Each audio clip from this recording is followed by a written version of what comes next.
Result season on છે અને આપણે ઘણા બધા રિઝલ્ટ્સ આવતા જોયા છીએ. આજે વાત કરીશું પહેલું જે એક રિઝલ્ટ આપણે ડિસ્કસ કરીશું મેક્સ હેલ્થ કેર, જેમાં એક આજે ઘટાડો આપણે જોઈ રહ્યા છે. આજે સ્ટોક નિફ્ટીનો ટોપ લૂઝર બન્યો છે. બજારને પરિણામો કેમ નથી ગમ્યા તેની વિગત લઈશું મારા સહયોગી શ્રદ્ધા પરસાણિયા પાસેથી. જી શ્રદ્ધા, મેક્સ હેલ્થમાં શું પસંદ નથી પડ્યું બજારને?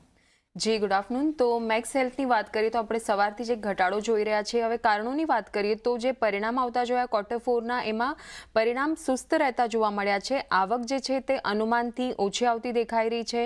Q4માં માર્જિન્સમાં વાર્ષિક ધોરણે એટલે કે યર ઓન યર બેસિસ પર પણ એક ઘટાડો જોવા મળ્યો છે. ચોખ્ખા નફાની વાત કરીએ તો એ 3% અને આવક અહીંયા 9%નો વધારો જોવા મળ્યો છે.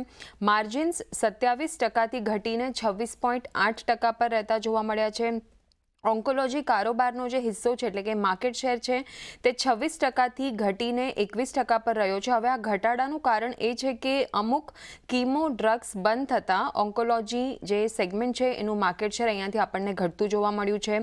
ત્યારબાદ ક્લિનિકલ ખર્ચ વધવાને કારણે માર્જિન્સ પર પણ એક પ્રેશર જોવા મળ્યું છે.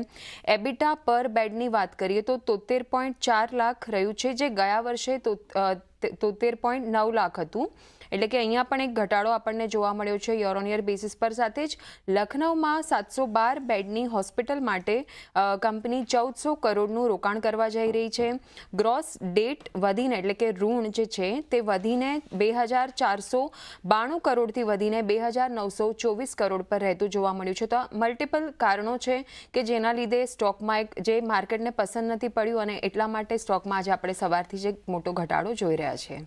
યસ, તો આજે એક સવારથી આપણે મેક્સ હેલ્થ કેરમાં ઘટાડો જોઈ રહ્યા છીએ. એક થોડાક બિલો એસ્ટિમેટ્સ અહીંયા નંબર આવતા જોઈ રહ્યા છે. પણ બીજી